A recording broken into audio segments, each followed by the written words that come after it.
Hey, what's going on, guys? Just a small update, nothing crazy. I haven't had much time to work on the car. I've been really busy helping with the race car that I work with. So what's going to happen now within the next couple weeks is I'm going to end up cutting the back of the firewall to do my electrical plugs. I'm going to finally connect the wiring harness for the engine to go inside the chassis.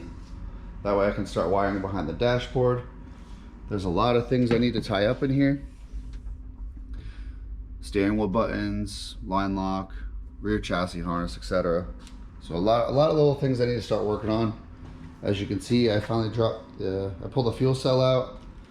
The new fans came in. They're Mishimoto 12-inch race fans.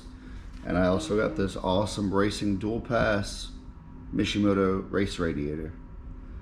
So I actually have a funky package coming in on Tuesday because I'm actually going to be putting a trailer hitch on the car because I'm going to compete in a class race next year called Drag Week.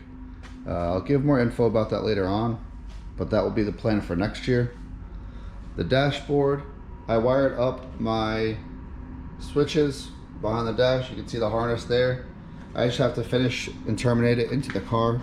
So as you see, it runs along. It all gets tied back. It's all good there. Very happy with it.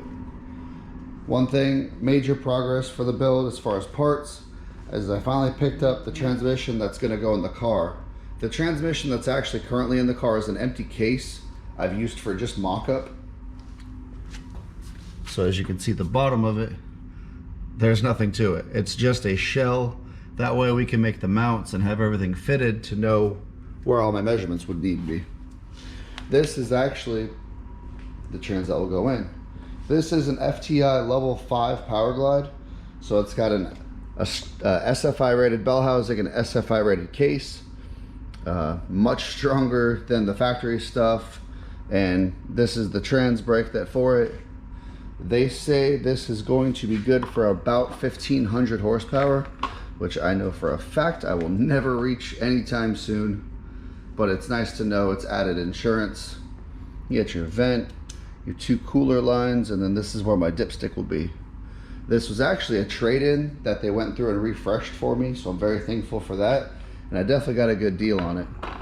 And the craziest part is the whole thing is actually powder-coated silver. It's very beautiful. So, small, just talking update. I got a trailer hitch coming in on Tuesday. Once I get that mounted in the car, the radiator assembly is going to go in and I can tie up the rear of the car, and I'm going to start working on the wiring. So I have a lot of motivation to get this done. So more updates will come in the near future.